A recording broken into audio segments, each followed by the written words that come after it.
Sergeant Elijah Ward has one of the most sacred jobs in America, guarding the tomb in total silence. But when a group of wealthy, entitled teens break in at night, laughing, spraying graffiti, and even spitting on the stone, Elijah is forced to act. The confrontation explodes, and when one shove is caught on camera, the story is twisted. Suddenly, the soldier sworn to protect honor is branded a criminal, while the spoiled bullies play the victims. As Elijah's name is dragged through the mud, powerful families move to bury the truth. But a hidden video, dangerous allies, and a fight for justice set the stage for a reckoning no one saw coming. Will Elijah clear his name and protect the tomb's honor, or will corruption silence him forever? Before we go any further, comment where in the world you are watching from and make sure to subscribe, because tomorrow's story is one you don't want to miss. The marble gleamed under the moonlight as Sergeant Elijah Ward began his night shift at the tomb of the unknown soldier. His polished shoes clicked against the stone in perfect rhythm. 21 steps, a precise turn, 21 steps back. The ritual was as familiar to him as breathing, but its significance never diminished. The spring night air carried a slight chill. Arlington National Cemetery stretched before him, an endless sea of white headstones catching the silvery moonlight. Each marker represented a story, a sacrifice, a life given in service. Elijah thought of James, his battle buddy from basic training, who now rested somewhere among those endless rows. The memory tightened his throat, but his face remained stoic, his movements unwavering. Click, click, click. His heels struck the pavement with military precision. The tomb itself seemed to pulse with quiet energy, a sacred presence demanding absolute reverence. The inscription carved into the marble spoke volumes in its simplicity. Here rests in honored glory an American soldier known but to God. 21 steps. Turn. Face east for precisely 21 seconds. His movements were a testament to thousands of hours of training and dedication. Every motion had to be perfect. The public expected nothing less. But Elijah knew they expected even more from him specifically. As one of the few black tomb guards in history, he carried an additional weight on his shoulders. The night wind rustled through nearby trees as Elijah continued his meticulous patrol. His ceremonial uniform felt especially heavy tonight, each medal and badge a reminder of the scrutiny he faced. He'd overheard the whispers, seen the lingering stares, felt the unspoken question in visitors' eyes. Did he belong here? But the unknown soldier didn't care about the color of his skin. Death in battle made no such distinctions. Elijah straightened his shoulders, letting his practiced movements speak for themselves. Every step, every turn, every gesture was a statement of belonging, of earned honor. The cemetery's silence wrapped around him like a familiar blanket. This was his 8th year as a tomb guard, and the quiet hours had become a time of reflection. He thought about his grandfather, who'd served in Vietnam but came home to drink himself to death, haunted by memories he couldn't shake. He thought about his mother, who'd pressed his first uniform with tears of pride in her eyes. Click, click, click. 21 steps north. The number wasn't random. It referenced the 21-gun salute, the highest military honor. The night deepened around him as he continued his precise routine.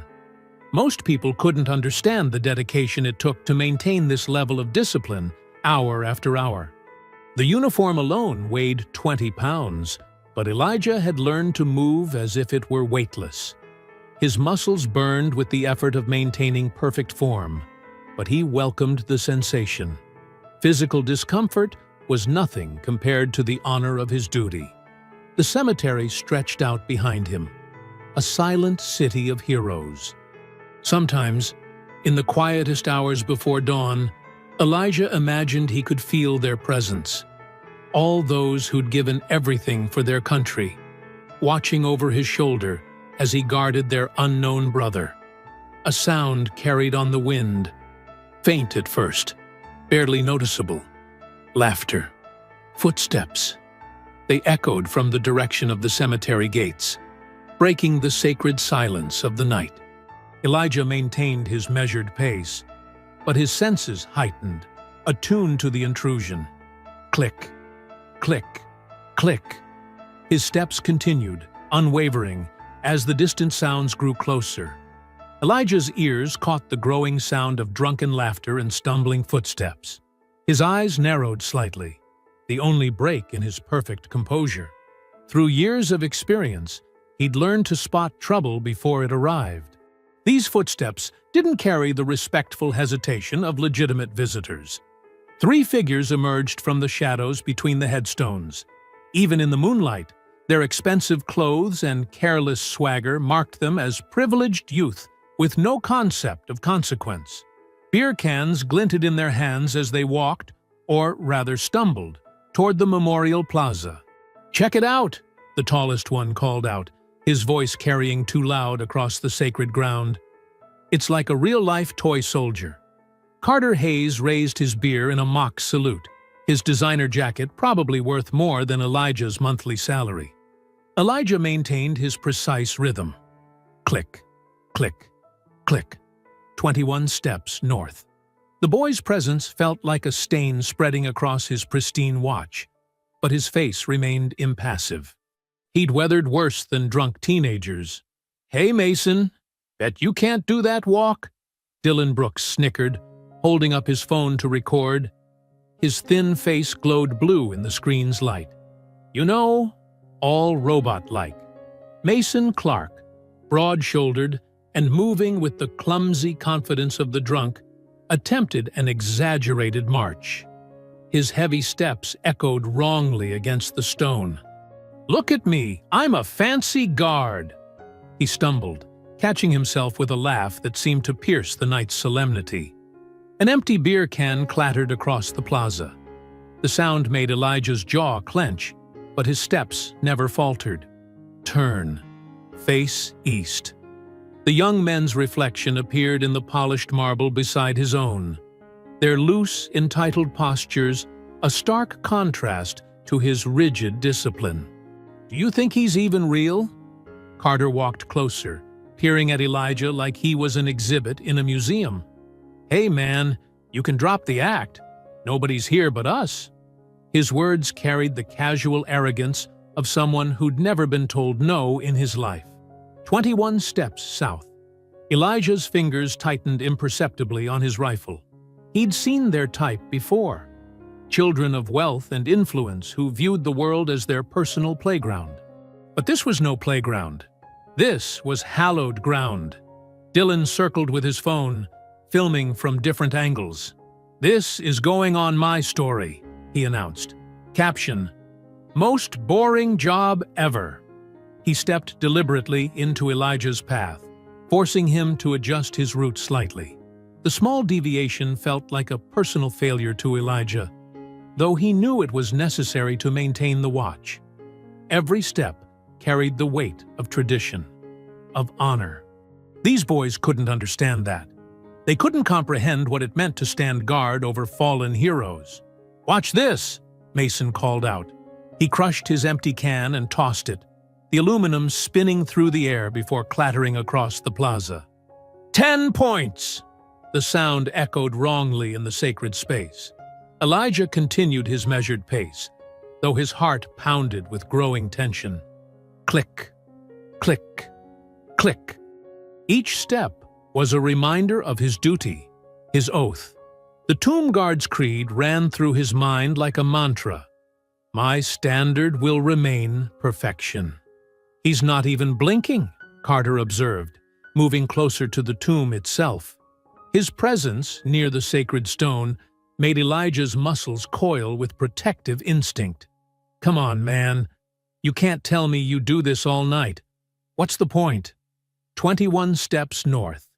Elijah's face remained stoic, but inside, a storm was building. These boys were desecrating more than stone and marble. They were mocking sacrifice itself, treating holy ground like their private party spot.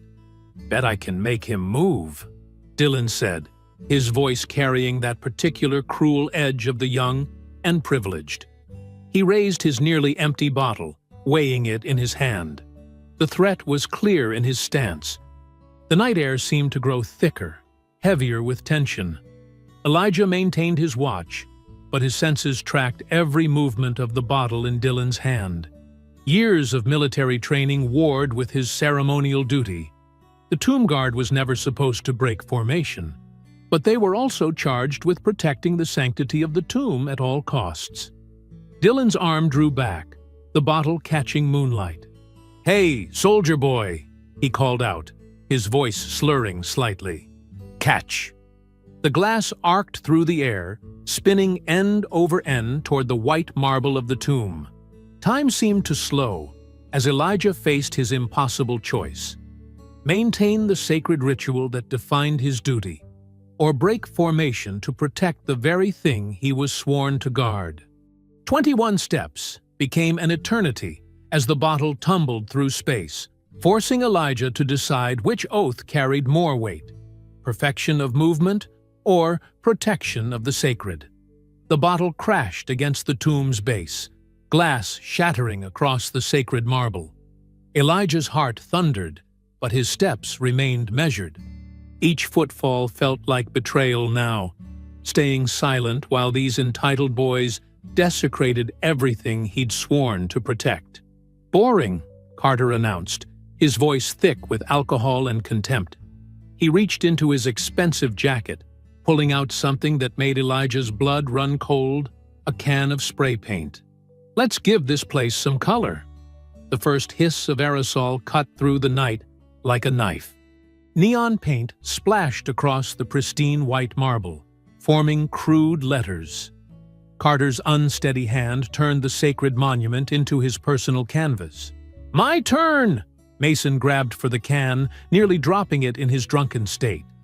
More paint sprayed wildly, defacing the solemn inscription that had stood watch over fallen heroes for generations. Something inside Elijah finally snapped. The sacred rhythm of 21 steps dissolved as he stepped out of formation, his boots striking the stone with purpose. "Stop immediately," he commanded, his voice carrying the full weight of military authority. "You are defacing a national monument. Leave now." Carter turned, surprise flickering across his face before morphing into a smirk. "Oh, look, the robot speaks." He tossed the spray can to Dylan, who caught it one-handed while still filming. "What's wrong, toy soldier? Don't like our art?" "This is hallowed ground," Elijah stated, each word precise and controlled, despite the rage building in his chest. "You will leave. Now." His grip tightened on his rifle, though he kept it in ceremonial position. "Hallowed ground?" Mason mimicked, swaying slightly. "It's just a big rock, man. Lighten up." He stumbled closer to Elijah, alcohol fumes heavy on his breath. "What are you going to do about it anyway?" Dylan circled them, his phone's camera light casting harsh shadows. "Yeah. What happened to your little dance routine? 21 steps this way, 21 steps that way." His mocking march drew laughs from his friends. "Final warning," Elijah's voice remained steady, though his pulse pounded in his ears. "Exit the Memorial Plaza immediately, or I will be forced to call security." His dark eyes met each of theirs in turn, searching for any sign of conscience or respect. "Or what?" Carter stepped forward, invading Elijah's space. "You'll march us to death?" His confident sneer spoke of countless confrontations where money and influence had shielded him from consequences. "Go back to your robot routine." "Better listen to him," Mason added with a cruel laugh.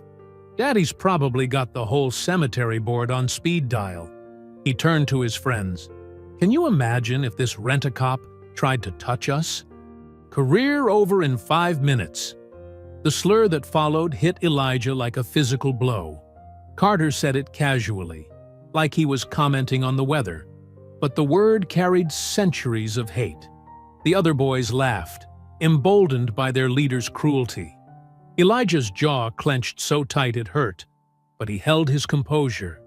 He'd faced this before, in training, in service, even here at the tomb. But never had it felt so personal, so entwined with his sacred duty to protect this place. "What's wrong?" Carter pressed, sensing the impact of his words. "Lost your robot programming?" He reached out and flicked Elijah's sleeve, testing limits. "Maybe we should reprogram you, teach you your place." Mason's glob of spit hit the marble with a wet sound that seemed to echo across the plaza. The desecration was deliberate, calculated, a direct challenge not just to Elijah, but to everything the tomb represented. Something deeper than training, deeper than discipline, finally broke. Elijah's hand shot out, catching Mason's chest and shoving him backward. The drunk teenager stumbled, arms windmilling, before landing hard on the plaza stone. "You touched me!" Mason's voice cracked with indignation and surprise. "Did you see that? He attacked me!" He scrambled to his feet, face red with rage and embarrassment. Carter's smirk widened as Dylan adjusted his camera angle. "Oh, we saw everything," he said, satisfaction dripping from every word. "Every single second." The reality of what he'd done hit Elijah like ice water. He'd broken his sacred watch, violated his training, let these spoiled children provoke him into exactly what they wanted. But as he looked at the defaced marble, the spittle slowly dripping down its face, he couldn't find regret. Only a deep, burning certainty that some violations demanded response, even at terrible cost. "Oh God, my ribs!" Mason wailed, his voice echoing across the silent plaza. "I think he broke something." His performance was almost comical. A drunk teenager trying to method act his way through imaginary pain. Dylan's camera never wavered, but his framing was deliberate. The lens captured only Elijah's push, missing the spray paint, the spitting, the slurs. Each second of footage was carefully curated to tell their twisted version of events. "You okay, buddy?" Carter knelt beside Mason, barely concealing his grin. His voice carried just the right note of concern. Practiced, performative. That was a really hard hit. "Maybe we should call an ambulance?" Mason groaned louder, rolling from side to side. "It hurts so bad." He peeked through his fingers at Dylan, making sure the camera caught his performance. "I can't believe a guard would do this." "Keep going," Carter whispered, patting Mason's shoulder. "Make it look good." Then louder, for the camera. "Someone in authority attacking innocent teenagers? This is serious!" Elijah stood rigid, anger and frustration burning in his chest. Every military instinct screamed at him to maintain discipline, but he couldn't let them walk away. "Show me your identification, all of you. Now!" Carter laughed, the sound sharp and mocking. "Or what? You'll assault us again?" He helped Mason to his feet, supporting him even though they all knew it was an act. "You're in no position to make demands." "Yeah," Dylan chimed in, still filming. "Pretty sure attacking minors isn't part of your job description." He adjusted his grip on the phone, making sure to catch Elijah's reaction. "Wonder what your superiors will think when they see this." Elijah's hand moved to his radio, fingers wrapping around the cold metal. "Final warning. Present identification, or I'm calling security." His voice remained steady, professional, even as rage churned beneath the surface. "Run!" Carter suddenly shouted, shoving Mason toward the plaza steps. "He's going to attack us again." The three boys scattered like startled birds, their laughter trailing behind them. Mason's limp mysteriously vanished as he sprinted away, his earlier performance forgotten in the rush of escape. Elijah grabbed his radio, pressing the transmit button with controlled force. "Guard post to main gate security. 3 suspects fleeing north from the plaza." Vandalism and desecration of the tomb. Detain for questioning. The radio crackled. Copy that. Units moving to intercept. He could hear distant shouts as security caught up with the boys near the cemetery gates. Elijah allowed himself a small measure of satisfaction. At least they wouldn't escape completely unscathed. He had done his duty, protected the tomb as best he could under impossible circumstances. Following protocol, he documented everything. The spray paint defacing the marble, the broken glass from their bottles, the wet mark where Mason had spit. Each detail carefully noted, each violation recorded with military precision. The truth would come out, he told himself. The full story would be told. But near the main gate, a very different story was taking shape. Dylan hunched over his phone, fingers flying across the screen as he trimmed the video. His face glowed with the blue light of the display, highlighting his satisfied smirk. The longer footage showing their vandalism disappeared with a few taps, leaving only the crucial seconds of Elijah's push. "This is perfect," he whispered to Carter, who peered over his shoulder while security took their information. "Watch how it looks with just this part." The edited clip played back. A stern-faced black guard suddenly attacking a white teenager without provocation. No context, no build-up, just violence that fit their narrative perfectly. "Send it," Carter urged, his voice low and eager. "Send it to everyone." Dylan's thumb hovered over the share button. "Getting him good," he murmured, selecting multiple group chats. Friends, family connections, local news tips, every channel they could use to spread their version of events. "No one messes with us." The blue light from his phone illuminated their faces as the video uploaded, casting harsh shadows that matched their cruel intentions. Mason stood nearby, giving his best victim statement to the security officers, all traces of his drunken swagger replaced by wounded innocence. The guards were professional, but clearly uncomfortable. 3 wealthy white teenagers claiming assault by a tomb guard was above their pay grade. They took down the basics: names, contact information, basic statements. But their hesitation was obvious, their uncertainty about how to handle the situation playing across their faces. Carter watched the security officer's discomfort with familiar satisfaction. He'd seen that look before. Adults realizing that crossing kids with powerful parents could end careers. His father's influence cast a long shadow. Even here, videos going viral, Dylan reported quietly, watching the first shares and reactions roll in. "My cousin at the news station already wants the footage." Mason rejoined them, dropping his victim act now that the security officers had moved away. "Did you see their faces?" he snickered. "They have no idea what's coming." "Neither does our toy soldier," Carter added, glancing back toward the plaza where Elijah continued his watch. "No idea at all." The first rays of dawn painted Arlington's marble monuments in soft pink light. Elijah completed his final ceremonial steps, his movements precise, despite his exhaustion. The night's events had left him drained, but his posture remained perfect as the relief guard approached for the changing of the guard ceremony. Back home, Elijah climbed the worn steps to the modest townhouse he shared with his mother. The familiar scent of coffee and bacon greeted him as he opened the door.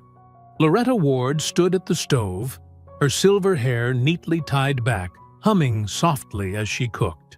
"Morning, baby," she said without turning around. "You look tired.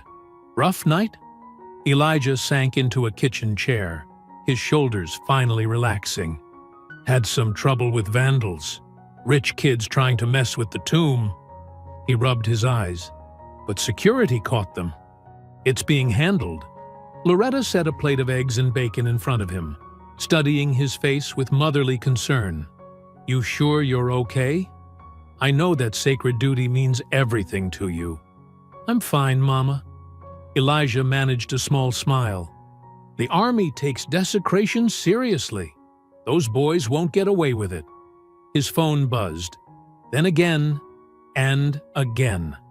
Elijah ignored it, focusing on his breakfast as Loretta sat across from him with her coffee. The buzzing continued, growing more insistent. "Maybe you should check that," Loretta suggested, frowning at the vibrating phone. "Might be important." Elijah picked up the phone. His stomach dropped. Dozens of missed calls, hundreds of notifications, messages from his commanding officer, fellow guards, friends, and everywhere, a video thumbnail showing him shoving Mason. "Oh, Lord," Loretta whispered, watching over his shoulder as Elijah opened a news link. "What is this?" The headline screamed across his screen. "Violent assault at tomb of unknown soldier. Guard attacks unarmed teenagers." Below it, the carefully edited clip played on repeat, showing nothing of the vandalism, the racial slurs, the spitting. Just Elijah's moment of lost control. "This isn't right," he muttered, scrolling frantically through comments calling for his arrest, his discharge, worse. "Where's the rest of it? They were vandalizing the tomb."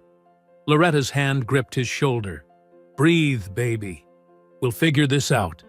His phone rang, his commanding officer. Elijah answered, standing straight despite being home. "Sergeant Ward speaking, sir." "Ward, what the hell is going on?" The colonel's voice crackled with barely contained fury. "I've got 3 sets of wealthy parents threatening lawsuits, news stations calling for comments, and a viral video of one of my guards assaulting civilians." "Sir, I can explain. They were vandalizing the—" "Save it for the investigation. Stay put at your residence. That's an order." The line went dead. Elijah stared at his phone, then at his mother's worried face. "Mama, I know, baby."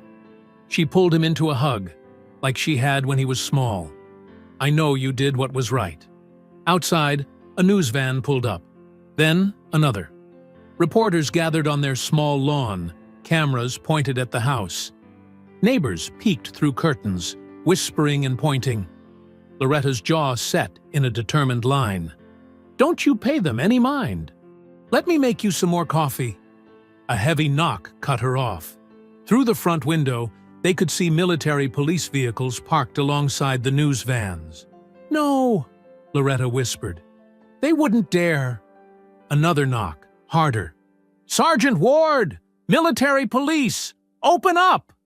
Elijah straightened his shoulders, squaring them like he did at the tomb. "It's okay, Mama. They'll sort this out." He opened the door. 2 MPs stood on the porch, stone-faced. Behind them, cameras flashed, and reporters shouted questions. "Sergeant Elijah Ward?" The senior MP held up a warrant. "You're under arrest for assault and conduct unbecoming. Please turn around and place your hands behind your back." Loretta pushed forward. "This is ridiculous! My son serves with honor. He protects our fallen soldiers." "Ma'am, please step back." The MP moved between them as his partner cuffed Elijah. The handcuffs clicked shut. Cameras captured every moment. Neighbors watched from their porches as Elijah, still in his dress uniform from his shift, was led down the steps. "It's okay, Mama," he called back, keeping his head high. "Call Reverend Jackson. He'll know what to do." Loretta stood in the doorway, tears streaming down her face, but her spine straight and proud. "Hold your head up, baby. God sees the truth." The MPs guided Elijah into the back of their vehicle. Through the window, he watched his mother grow smaller as they drove away, her dignified silhouette framed in the doorway of their home. The home he'd bought with his guard's salary. The home he'd promised would always be a place of pride. As the vehicle turned the corner, the last thing he saw was a reporter shoving a microphone in his mother's face, and the way she turned away, refusing to give them the reaction they wanted. Even in crisis, Loretta Ward maintained her dignity, just as she'd taught him to do. The fluorescent lights buzzed overhead as Elijah stood before the booking desk, his fingers pressed against the ink pad. The cold metal handcuffs had left red marks on his wrists. His pristine dress uniform, the symbol of his sacred duty, had been replaced with an orange jumpsuit that felt like sandpaper against his skin. "Face forward," the booking officer commanded, holding up the camera. The flash burned Elijah's eyes, but he maintained his military bearing, refusing to slump or show weakness. "Hey, ain't that the guy from the video?" a voice whispered from the holding cell. "The one who beat up those rich white kids?" "Man, what was he thinking?" another voice responded. "You know they gonna bury him for that." Elijah kept his face blank as the officer led him down the corridor. Their footsteps echoed off concrete walls covered in cheap institutional paint. Other inmates pressed against their cells to stare at him, some with sympathy, others with sneers. The cell door clanged shut behind him. Elijah sat on the thin mattress, his hands clasped between his knees, trying to maintain the discipline that had defined his life. But in the quiet of the cell, the night's events played on repeat in his mind. The spray paint defacing sacred marble, the hatred in their eyes as they spat that slur. The satisfying feel of shoving Mason back, followed instantly by the knowledge that he'd broken his sacred oath of discipline. 21 steps. 21 seconds. A ritual he'd performed thousands of times, destroyed in one moment of human weakness. First time in the joint? A gravelly voice broke through his thoughts. Elijah looked up to see an older white man with steel-gray hair being led into the cell. Despite his age, he carried himself with military bearing that Elijah recognized instantly. Frank Delaney. The man introduced himself as the door locked behind him. "Got myself arrested protesting outside the VA office. They're cutting benefits again." He settled onto the opposite bunk with a grunt. "Saw you on the news before they brought me in." Elijah tensed, waiting for judgment or condemnation. But Frank just nodded thoughtfully. "Tomb guard, right? Sacred duty. I visited there after Nam, watching you boys march. Helped me find some peace." He studied Elijah's face. "Those punk kids had no business there." "You saw what really happened?" Elijah asked, his voice rough. "Saw enough. That edited clip's making the rounds, but veterans know better. We understand what that place means." Frank leaned forward. "Listen, son. I've been around long enough to know. The truth always surfaces. Might take time, might get ugly first, but it comes out. My whole life, sir," Elijah said quietly, "I've tried to honor the uniform, to prove I deserve to guard that sacred ground. Now look at me. You think you're the first soldier to get knocked down by the system?" Frank's voice carried the weight of experience.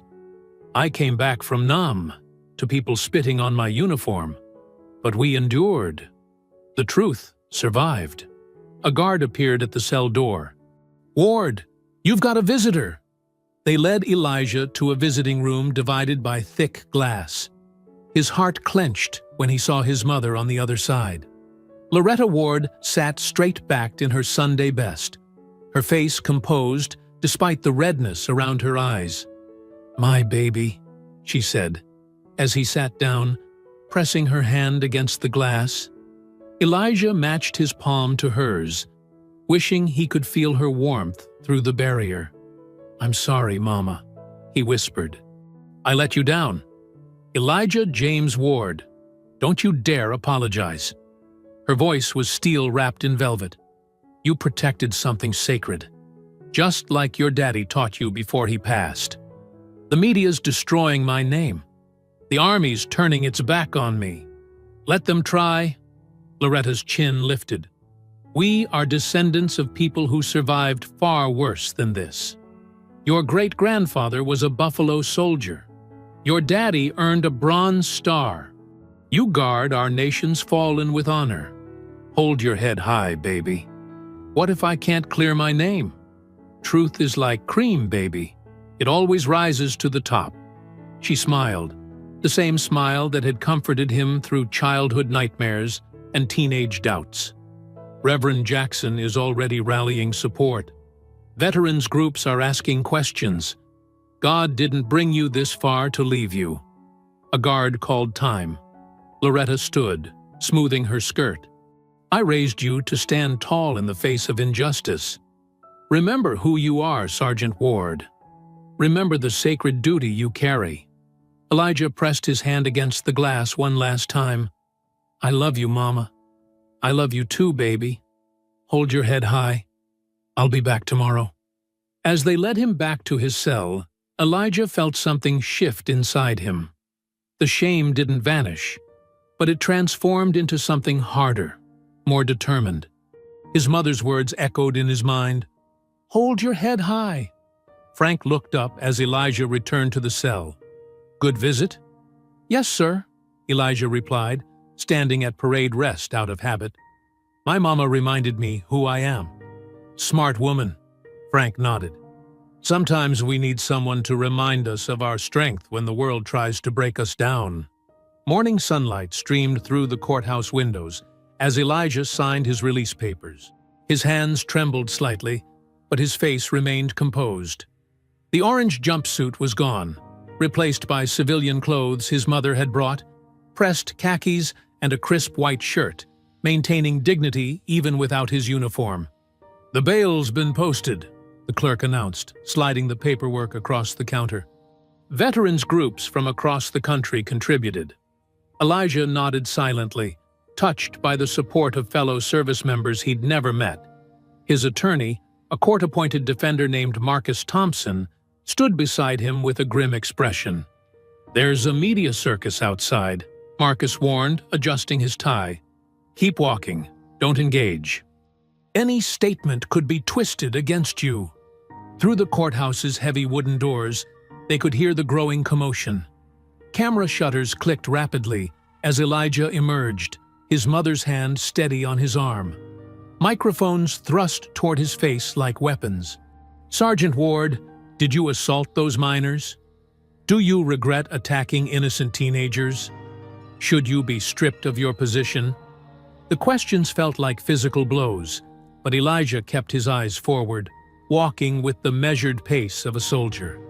Loretta's grip tightened protectively as reporters pressed closer. Those boys were just taking photos. Do you have anger management issues? Is this racially motivated? A small figure darted through the crowd, a young Latina woman in professional attire, her press badge reading, Sofia Morales, Independent News. Unlike the others, she didn't shout accusations. Sergeant Ward, she called firmly but respectfully, I'd like to hear your side of the story. About the vandalism. Elijah paused slightly. It was the first mention of what had actually happened that night. Sophia pressed forward, her dark eyes intense with purpose. The security footage from Arlington seems to be missing, she continued, and the boys' families are blocking access to the full video. Don't you think the public deserves to know the truth? Marcus tried to hustle Elijah toward the waiting car, but Sophia quickly pressed her card into his hand. I believe there's more to this story. Call me if you want to talk. In the back seat of his mother's old Buick, Elijah studied the business card while cameras flashed outside the windows. Sofia Morales, investigative reporter. Her handwritten cell number was scrawled on the back. That young lady seemed different from the rest, Loretta observed, carefully navigating through the media vehicles. She wanted truth, not scandal. Elijah nodded, remembering the determined look in Sophia's eyes. She'd been the only one to mention the vandalism, the only one questioning the convenient gaps in evidence. The drive home was tense with unspoken worries. Their modest neighborhood looked unchanged, but neighbors peeked through curtains as they passed. Mrs. Johnson, who usually waved cheerfully, quickly shut her door. Inside their small house, Loretta went straight to the kitchen. Her way of dealing with stress was to cook. Soon the smell of cornbread filled the air, a comfort from Elijah's childhood. He sat at the worn kitchen table, Sophia's card still in his hand. Those boys' families, Loretta said as she worked. I looked them up while you were away. She paused, kneading dough with extra force. The Hayes boys' daddy owns half the construction contracts in Virginia. The Brooks family has judges and senators at their dinner table. And the Clarks? She shook her head. Old money, old power. You think I shouldn't fight back, Elijah said quietly. No, baby. Loretta turned to face him, flour dusting her arms. I think you need to know what you're up against. These people, they've got money to bury the truth and connections to ruin lives. They'll try to paint you as an angry black man who attacked their innocent white children. But you still think I should fight? I think you need to fight smart. She wiped her hands on her apron. That journalist girl, she might be onto something. The truth is there. In missing footage, in witnesses, they're trying to silence. But getting to it won't be easy. Elijah stood and walked to the window, looking out at the street where he'd played as a child, dreaming of serving his country. His father's old Marine Corps flag still hung proudly by the door. They didn't just disrespect me, Mama, he said softly. They desecrated holy ground. They spat on the sacrifice of men and women who gave everything for this country. His voice strengthened with conviction. I won't let them bury that truth. It'll be hard, baby. Might get worse before it gets better. Then I'll endure. Elijah squared his shoulders, the posture of countless guards before him who'd stood watch through storms and darkness. I'll restore my honor, clear my name. Not just for me, but for the sacred duty I swore to uphold. The Bell and Anchor Cafe sat on a quiet corner, its faded awning and worn brick exterior a testament to decades serving veterans. Inside, the walls displayed service medals and unit patches, creating a museum of sacrifice and honor. Elijah pushed open the heavy wooden door, the brass bell above tinkling softly. The morning crowd was thin, a few older vets nursing coffee, scattered conversations about medications and grandkids. Frank Delaney waved from a corner booth, his weathered face creasing into a smile.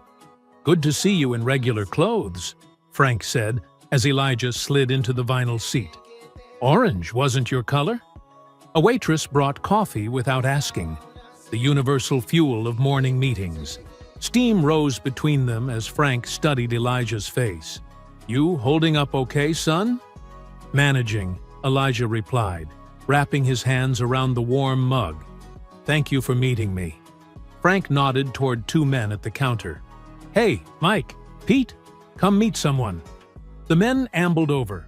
One tall and lean with a Vietnam veteran cap, the other stocky with a Marine Corps ring. Both carried themselves with the unmistakable bearing of long service. Boys, this is Sergeant Ward, Frank said. The tomb guard they're trying to railroad. Mike extended his hand first. We were there that night, walking the grounds, paying respects to old friends.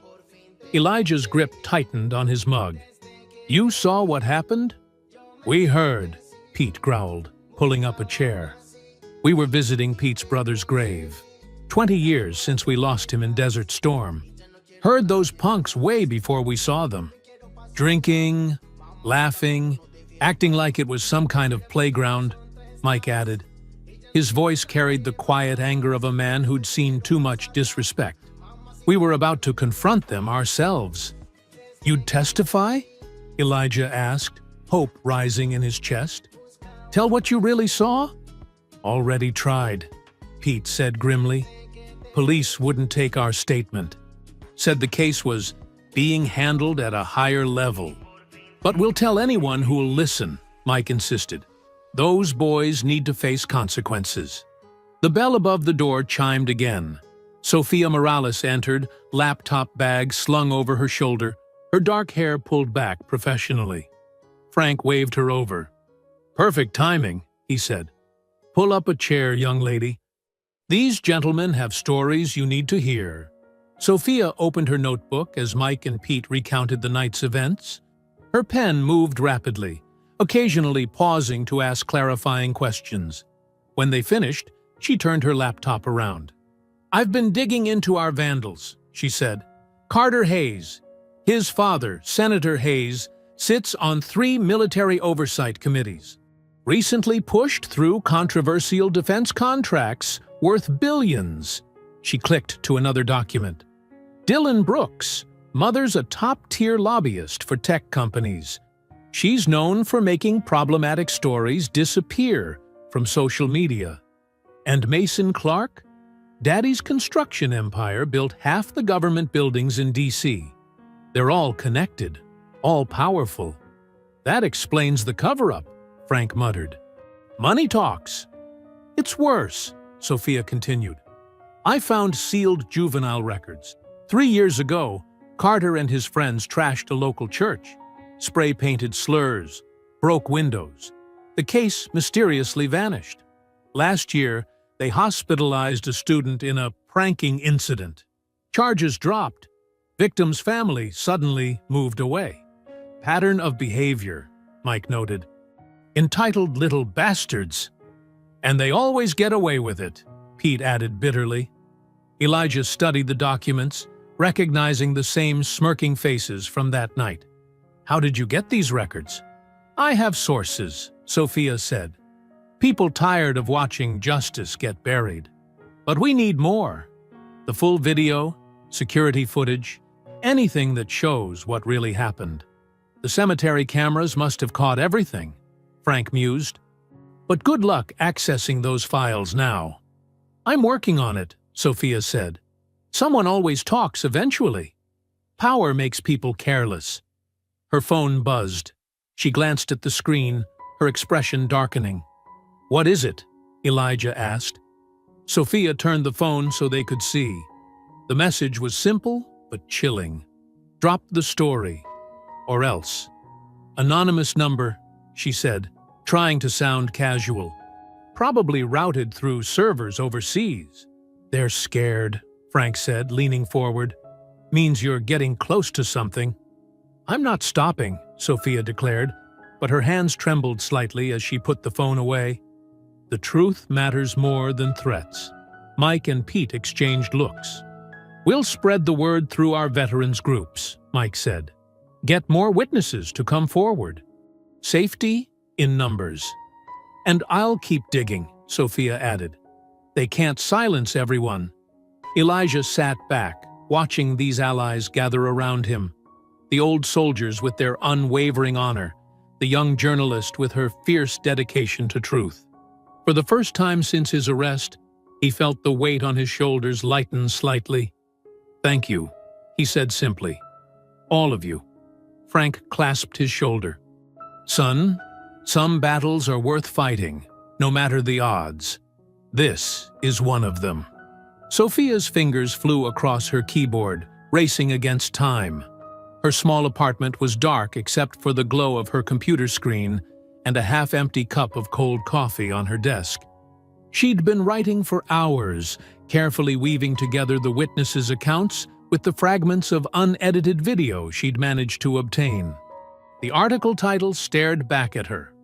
Honor Under Fire. The true story of the Tomb Guard incident.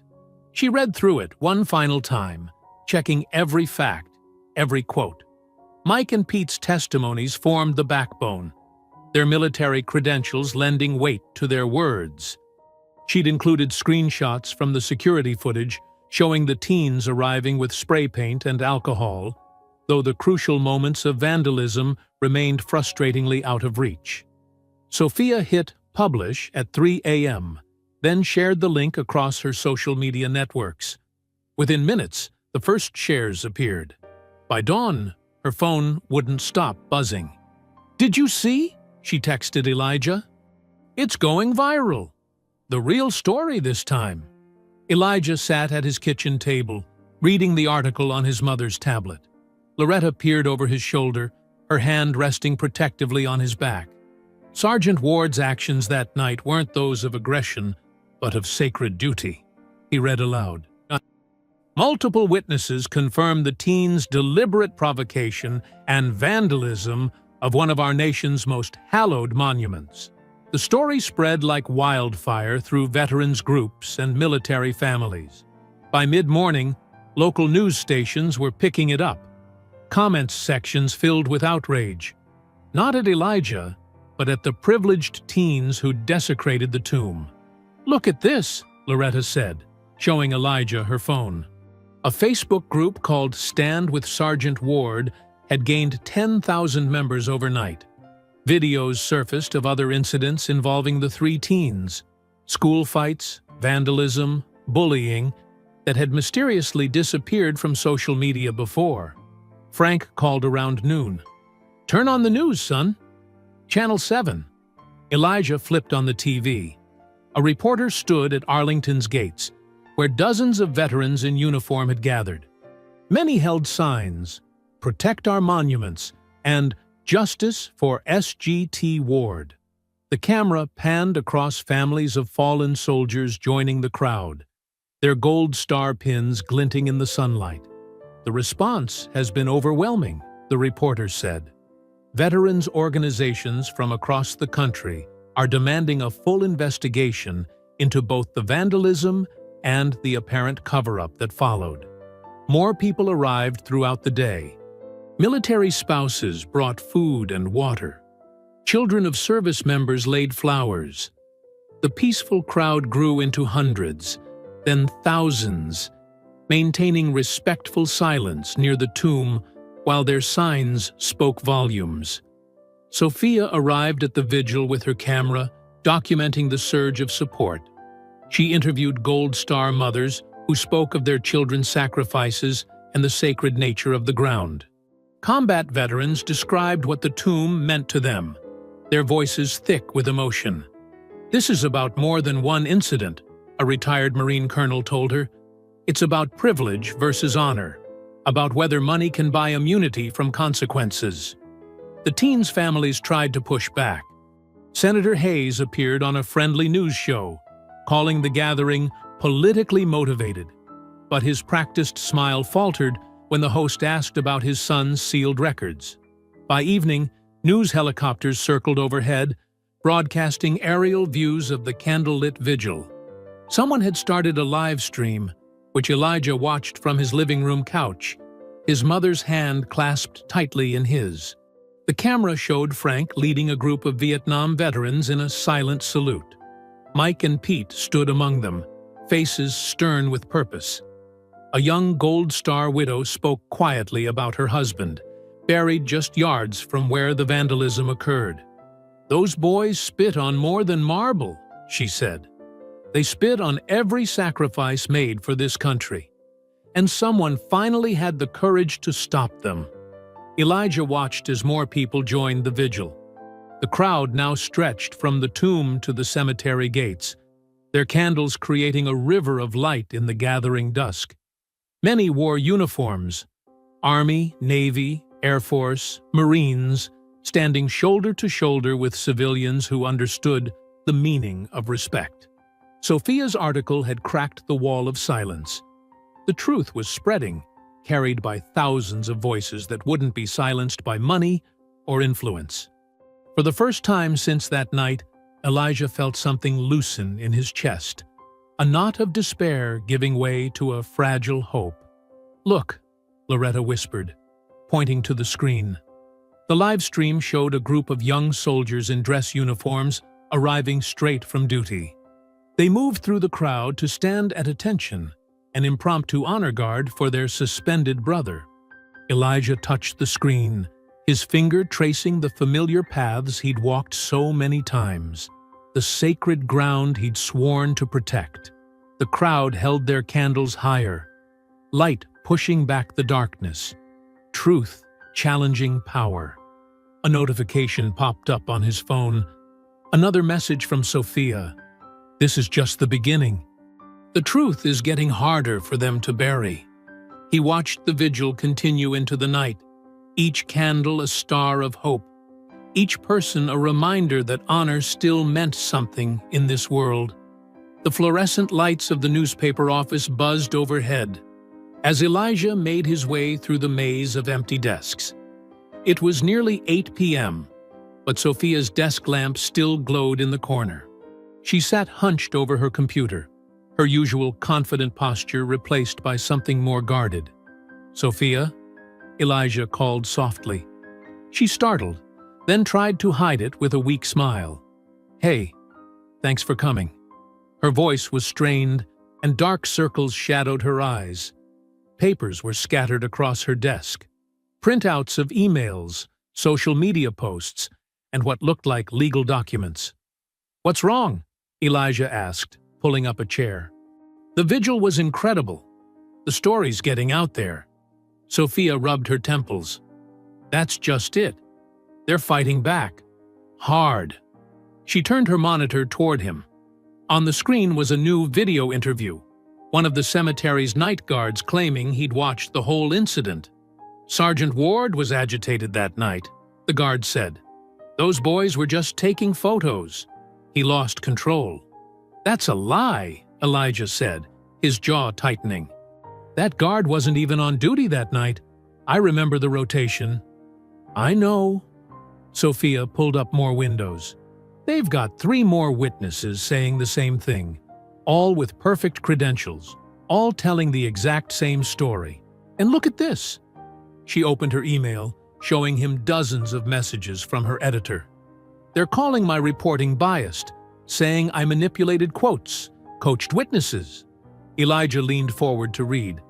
Each email was more demanding than the last, questioning Sophia's sources, her methods, her integrity. The latest one was marked Urgent Retraction Demand. "Senator Hayes's lawyers sent that an hour ago," Sophia said. "They're threatening to sue the paper. My editor's freaking out." "Can they do that? When we have proof?" "Money talks." Sophia's voice was bitter. "The security footage we needed? Suddenly corrupted. The maintenance logs showing the graffiti cleanup? Missing. And your reinstatement hearing?" She met his eyes. "It's been postponed indefinitely." Elijah's stomach dropped. "What?" "Some bureaucratic excuse about pending investigation materials. They're burying it in red tape." She ran a hand through her hair. "And it gets worse. Mike and Pete? Both got calls suggesting their VA benefits might need review. Frank's protest arrest from last month? Suddenly, they're pushing for maximum penalties." A wave of guilt washed over Elijah. "They're going after everyone who spoke up for me, including me." Sophia's voice wavered slightly. She pulled out her phone, showing him a series of texts from unknown numbers. Threats, explicit and detailed. "My apartment's been watched." "Someone followed me to work today." Elijah's hands clenched. "Have you called the police?" "They said there's not enough evidence to act on." She laughed hollowly. "Just like they said about the vandalism." A notification pinged on Elijah's phone. His mother had sent a photo, a plain white envelope that had been left on their doorstep. Inside was a single sheet of paper with a typed message. "Drop it, or lose everything." "They sent one to my mom too," he said quietly. Sophia's eyes flashed with anger. "They think they can scare us into silence, like they've done before." She pulled up more files, other incidents involving the 3 teens, other victims who'd been pressured into dropping charges. This is their playbook.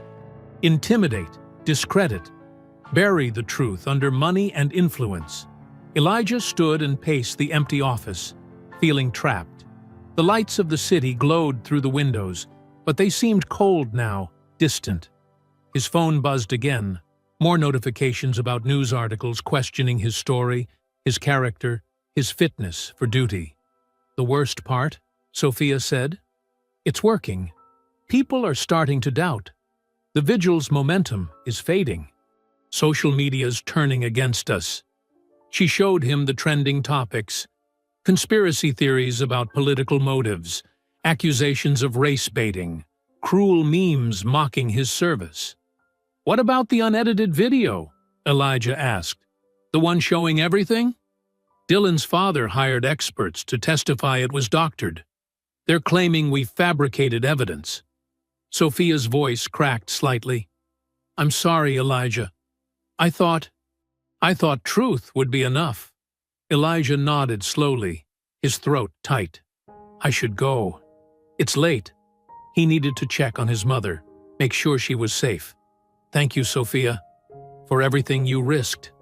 We're not done, she insisted, but her voice lacked its usual fire.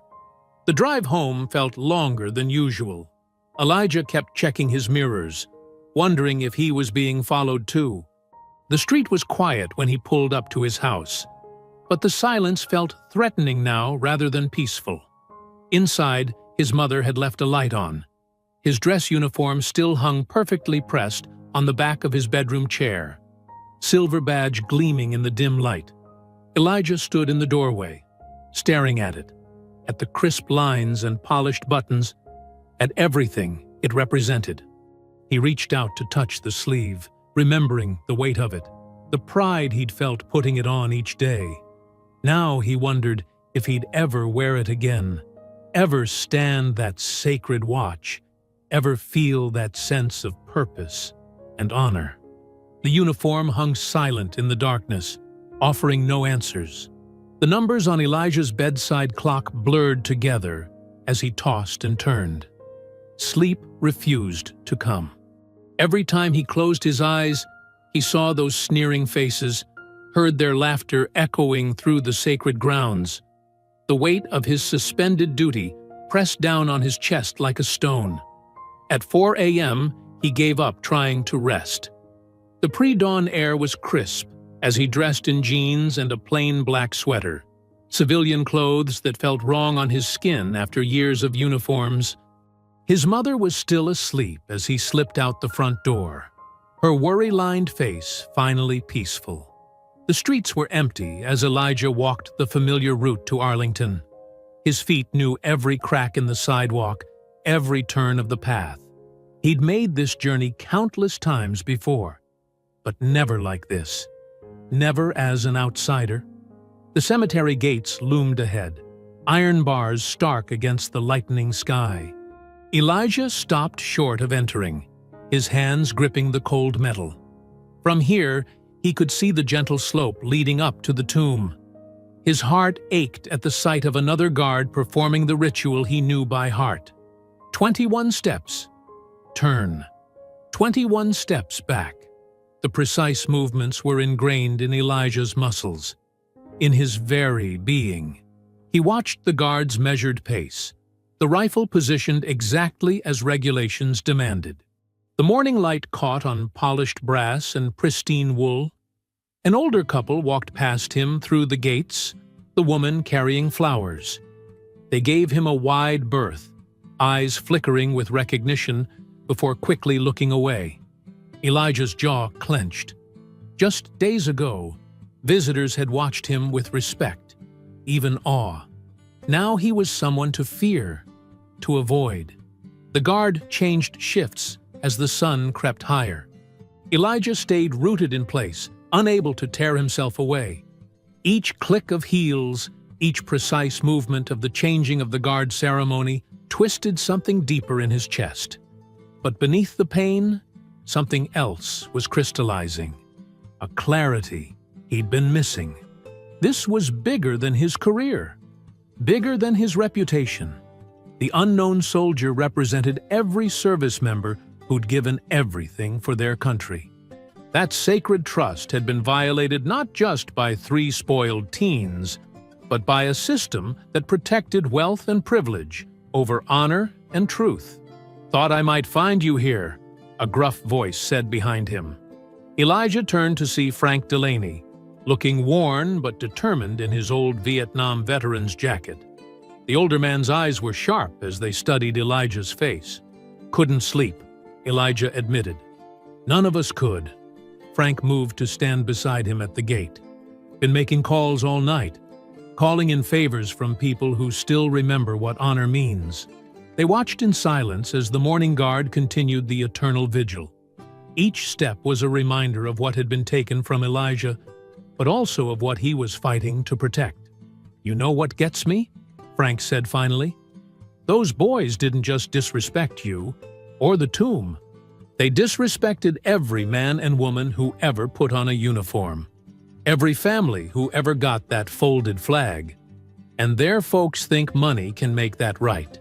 Elijah nodded, his throat tight. They don't understand what this place means. No, they don't. Frank's voice hardened, but they're about to learn. The older man reached into his jacket pocket and pulled out a small USB drive. His weathered hands pressed it firmly into Elijah's palm. It's the full video, uncut, Frank said quietly. Security camera footage from that night. Shows everything. The beer cans, the spray paint, the slurs. Everything they tried to bury. Elijah stared at the tiny device. How did you... Let's just say I still know some people who believe in doing what's right, even when it costs them. Frank's eyes never left the tomb. Time to end this. The weight of the USB drive in Elijah's hand felt like both a burden and a weapon. He closed his fingers around it, feeling the sharp edges press into his skin. Above them, the guard continued his eternal march, oblivious to the small act of defiance taking place at the gates.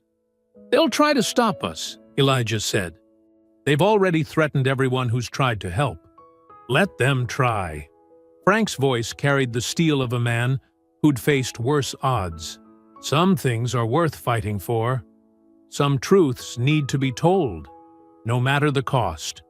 The sun had fully risen now, painting the marble of the tomb in soft golden light.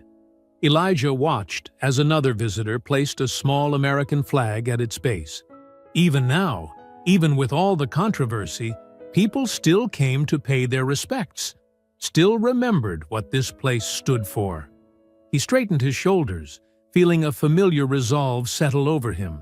The USB drive in his hand might be small, but its contents could shatter the wall of lies they'd built. The truth was, finally, within reach. Sophia's cramped office buzzed with tension as she connected the USB drive to her computer. Empty coffee cups littered her desk, evidence of another sleepless night. Elijah leaned forward in his chair, hands clasped tightly, as the video player opened. Are you ready? Sophia asked, her finger hovering over the play button. Elijah nodded. Show me everything. The footage was crystal clear, captured by Arlington's security cameras. The timestamp showed 2:17 a.m. Three figures stumbled into view, their expensive clothes and casual swagger unmistakable. Carter Hayes took a long drink from his beer can before tossing it onto the sacred ground. Look at the robot! Dylan Brooks's voice rang out clearly. Think he's real or just a statue? Sophia's jaw clenched as she watched. The uncut footage showed everything the boys' edited version had hidden. Mason Clark produced the spray paint from his jacket, the metallic rattle picked up by the camera's microphone. This part, Elijah said quietly, pointing to the screen. This is when I first heard them coming. They watched as the teens escalated their taunts, their voices growing louder. Beer cans clattered across the pavement.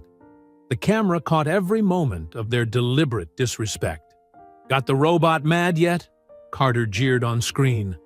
Maybe he needs some color on his precious tomb.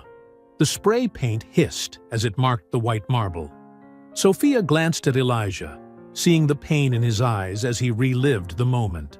On screen, his uniformed figure finally broke formation, stepping forward with military precision. You will cease this desecration immediately, Screen Elijah commanded. Oh, it talks. Mason laughed. What's wrong, robot? Don't like our redecorating? The racial slur that followed made Sophia flinch. The camera caught it clearly, along with the ugly sneer on Mason's face as he spat on the tomb's surface. Only then did Elijah move, pushing Mason back with controlled force.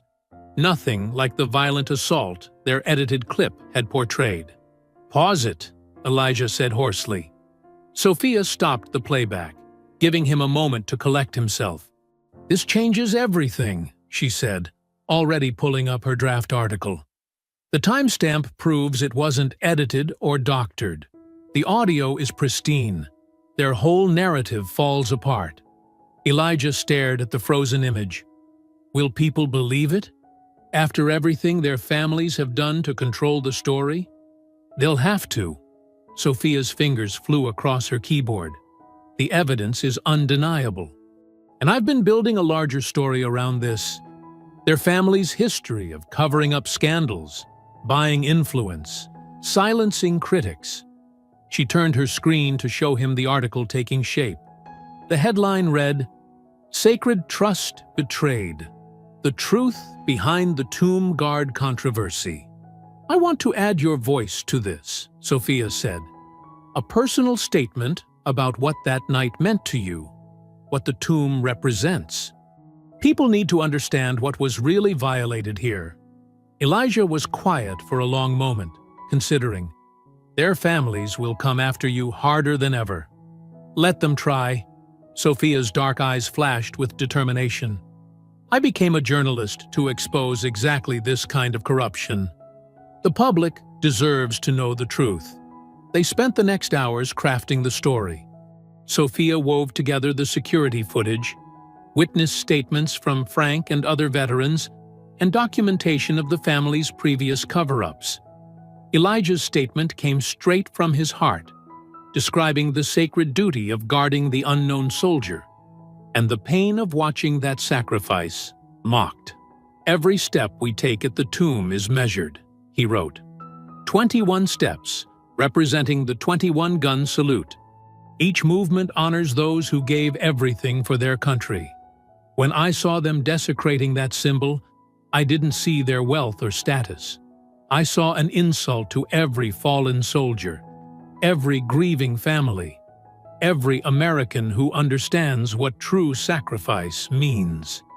The office grew darker as evening fell. Sophia's editor had already cleared space on the front page of their digital platform. The story was set to go live at dawn, prime time for maximum impact. "Once this publishes, there's no going back," Sophia warned, her finger hovering over the schedule button. "They'll throw everything they have at discrediting us." Elijah stood straight, his military bearing evident even in civilian clothes. "The truth doesn't need defending.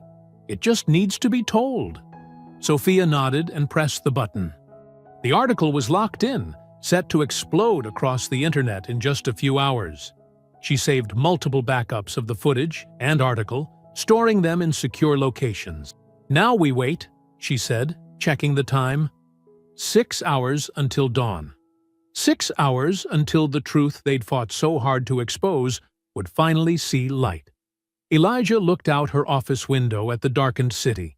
Somewhere out there, 3 privileged boys and their powerful families had no idea what was coming. For the first time since that night at the tomb, he felt the weight on his shoulders beginning to lift. The sun crept over Washington, D.C.'s horizon as Sophia's article went live.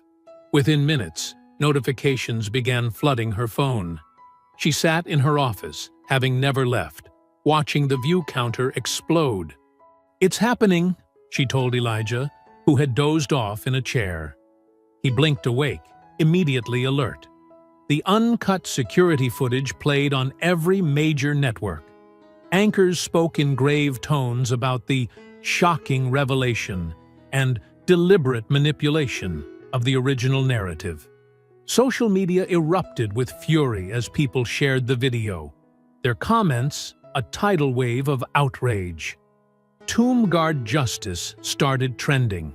Then, Arlington disgrace. Within an hour, both were in the top spots nationwide. Elijah's phone rang. It was Frank. "Turn on CNN," the old veteran said gruffly. They switched on Sophia's office TV. A panel of veterans was discussing the footage, their faces tight with controlled anger. A retired general spoke directly to the camera. "What we witnessed in this video isn't just vandalism. It's an attack on everything Arlington represents." Outside the cemetery gates, crowds began gathering spontaneously. People brought flags and flowers, forming an impromptu vigil that grew by the minute. Military families stood shoulder to shoulder with civilians. Some wept openly, watching the footage on their phones. "Look at this," Sophia said, showing Elijah her laptop. Veterans organizations across the country were releasing statements demanding immediate action. The American Legion called it a disgrace that demands the strongest possible response.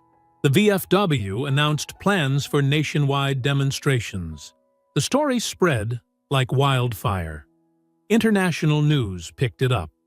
Comments poured in from around the world, many from allied nations' military personnel expressing solidarity with Elijah. At 9 a.m., the Senate Ethics Committee announced an emergency session. Senator Hayes, Carter's father, was notably absent. Reports surfaced that he wasn't answering calls from party leadership. "They're running scared," Frank said when he arrived at Sophia's office, bringing fresh coffee and donuts. "Their usual playbook won't work this time. Can't edit away the truth when everyone's seen it." Sophia's phone buzzed with a text from a contact inside the Justice Department. She read it and looked up, eyes wide. "They're filing charges, federal charges, since it's a national monument, and hate crime enhancements because of the racial slur." The crowds outside Arlington had swelled to thousands. News helicopters circled overhead, broadcasting live footage of the gathering. People held signs reading, "Honor cannot be bought," and "Justice for the unknown soldier." At 10:30 a.m., police cruisers pulled up to the Hayes Mansion in Georgetown. Reporters were already there, cameras rolling as officers approached the door. Through the windows, they could see frantic movement inside. Similar scenes played out at the Brooks and Clark residences. Dylan's mother, the powerful lobbyist, tried blocking the officer's path. "Do you know who I am?" she demanded, her voice shrill on camera. "I'll have your badges." The officers were unmoved. They had their orders, backed by federal warrants.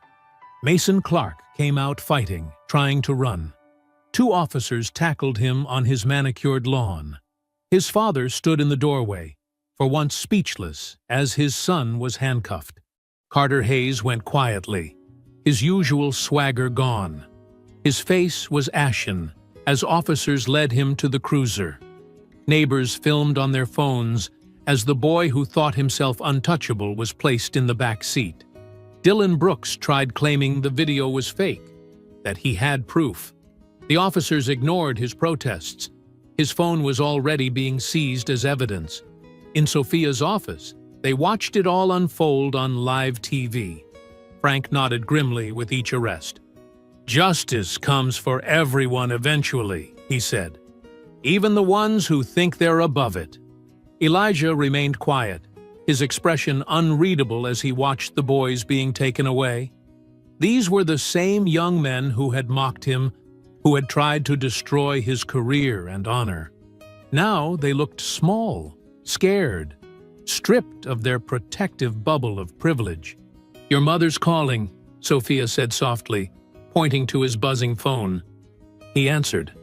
Loretta was crying, but they were tears of joy. "Baby, you did it," she said. "You stood your ground, and the truth won out." The boys' parents stood helplessly in their doorways, watching their children being driven away. All their money, all their connections, all their power had finally met something it couldn't buy or manipulate. Undeniable truth. The crowd outside Arlington had begun singing, "God Bless America." The sound carried across the cemetery grounds, past the rows of white headstones, all the way to the tomb where another guard stood watch, executing those same 21 steps that had been Elijah's sacred duty. Sophia was already receiving calls from major publishers interested in turning the story into a book.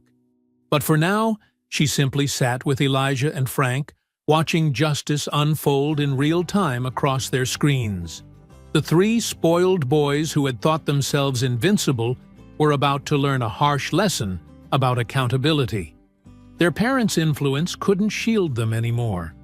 The truth had finally caught up with them, captured in high definition and shared with the world. The Pentagon's corridors felt different today. Elijah walked between two military police escorts, but this time they weren't there to restrain him. Their presence was ceremonial, respectful. His polished shoes clicked against the floor as they approached a heavy wooden door marked Joint Chiefs Conference Room B. Inside, the room hummed with quiet tension. Around a massive oval table sat generals with rows of ribbons on their chests, stern-faced lawmakers, and at the head, the Secretary of Defense himself. Their expressions were unreadable as Elijah stood at attention. "Sergeant Ward," the secretary said, "please be seated." Elijah took the single chair positioned at the table's foot. The weight of all those stars and medals focused on him was almost physical. A projector hummed to life, displaying the uncut footage on the wall. "We've reviewed the complete evidence," a three-star general stated, his voice gravelly, "including security camera footage from multiple angles, eyewitness statements, and the social media records of the accused." Another general, this one with silver hair and battle scars, leaned forward. The manipulation of the original narrative was extensive, deliberate. "We owe you an apology, Sergeant." Elijah kept his posture straight, his voice steady. "Sir, I only did my duty." "Your duty," the Secretary of Defense echoed, "and more. You showed remarkable restraint in the face of provocation that would have tested any soldier's discipline." A folder was passed down the table. Each official signed it without hesitation. When it reached Elijah, he saw the formal reinstatement orders, topped with the Department of Defense seal. "Effective immediately," the Secretary continued, "your suspension is lifted. You will return to your post with full honors and back pay." But they weren't finished. A congressman cleared his throat, sliding another document forward. "The investigation has expanded beyond the initial incident. The families involved—" He paused, choosing his words carefully. "Their attempts to cover this up led us to discover other improprieties. Serious improprieties," added a stern-faced woman Elijah recognized as the Director of Military Intelligence. "Senator Hayes's private communications reveal a pattern of corruption involving defense contracts. Mrs. Brooks's lobbying firm appears to have been laundering bribes through offshore accounts. And Mr. Clark," the congressman continued, "has been using classified information to manipulate government bids. The FBI is involved now." Elijah absorbed this silently. The mighty families that had tried to crush him were facing their own reckonings. Their power, built on corruption, was crumbling. "There's more," the secretary said. He nodded to an aide who opened the conference room door. Frank Delaney entered, wearing his old service medals. Behind him came Sophia Morales, press credentials hanging around her neck. They took seats along the wall, Frank giving Elijah a subtle nod. "Your allies took considerable personal risk," the secretary acknowledged. "Their roles in exposing the truth won't be forgotten." A general pushed a velvet box across the table. Inside was a meritorious service medal. "For upholding the highest standards of duty under extreme duress," he explained. "Sir," Elijah said, "I don't need—" "It's not about need, Sergeant," the general interrupted. "It's about recognition, about showing every soldier that honor still matters." The Secretary of Defense stood, and everyone followed suit. "Tomorrow at Oro 900, there will be a public ceremony at Arlington. You'll be formally reinstated at the tomb, in front of the media and a national audience." Elijah's throat tightened. "Sir, the tomb guard serves in silence. We don't seek attention."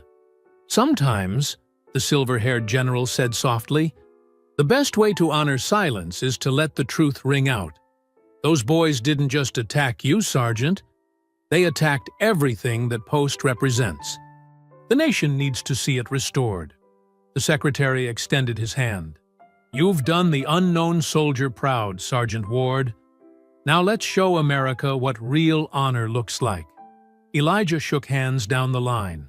Generals, lawmakers, intelligence directors. Each grip was firm, each nod respectful. These were no longer people judging him, but equals acknowledging his integrity. Frank caught up with him in the corridor afterward. "Told you the truth would surface," he said gruffly, emotion making his voice rough.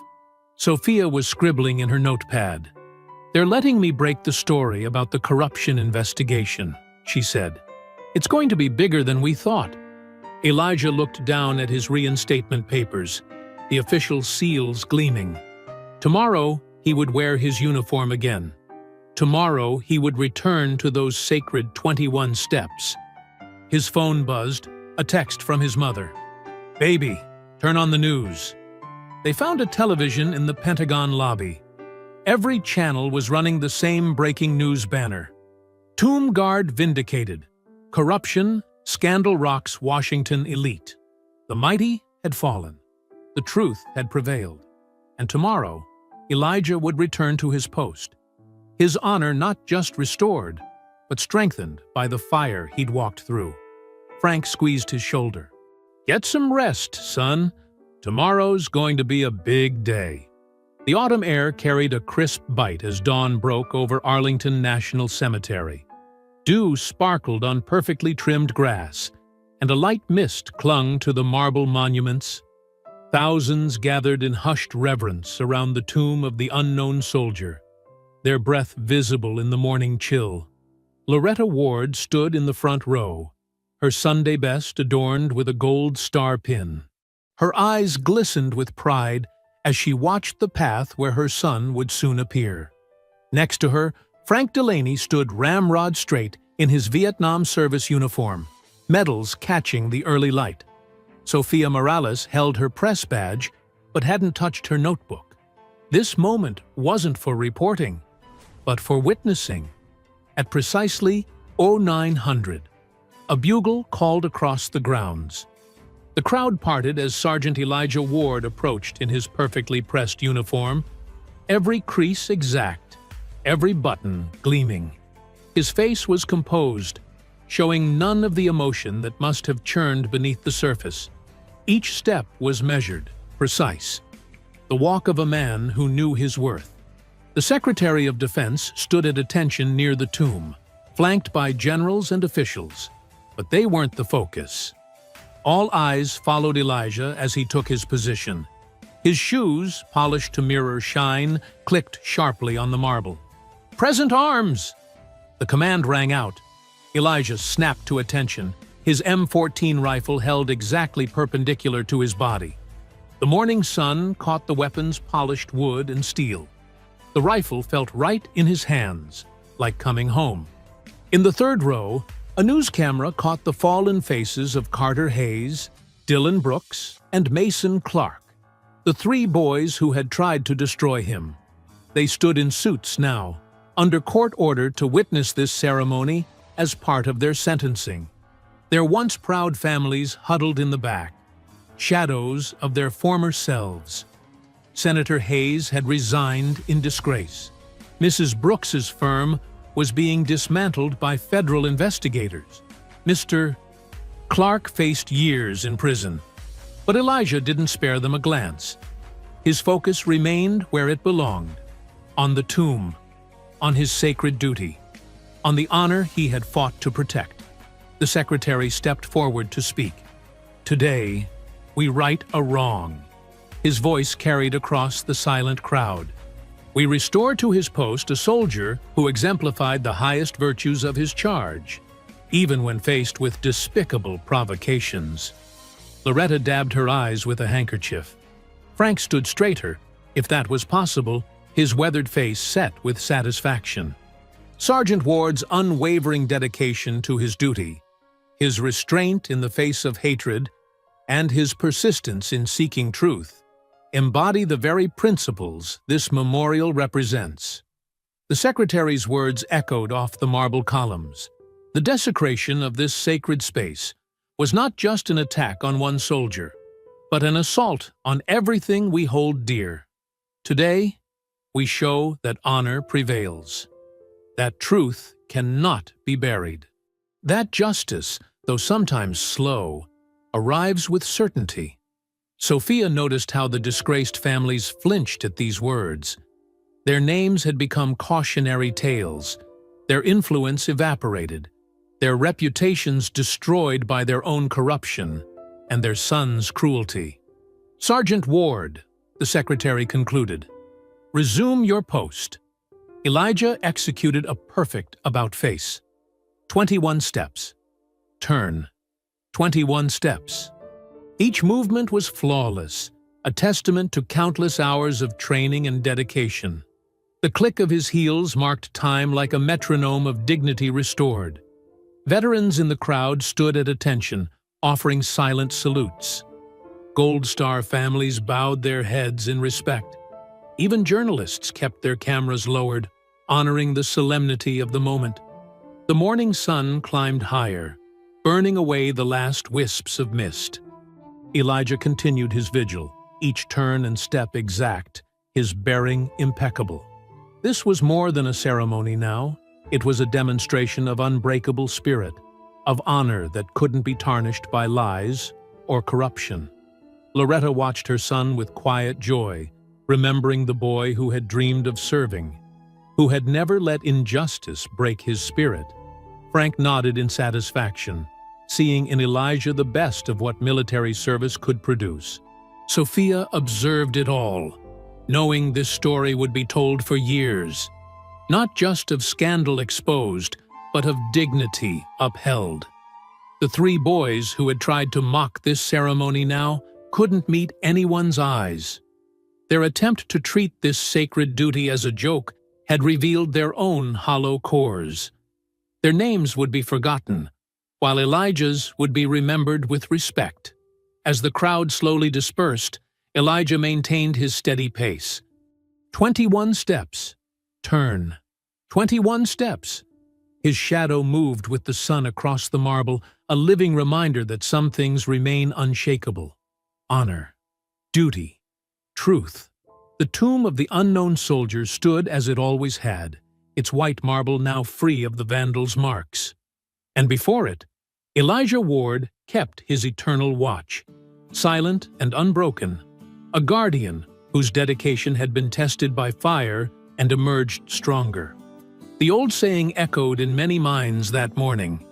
The arc of the moral universe is long, but it bends toward justice.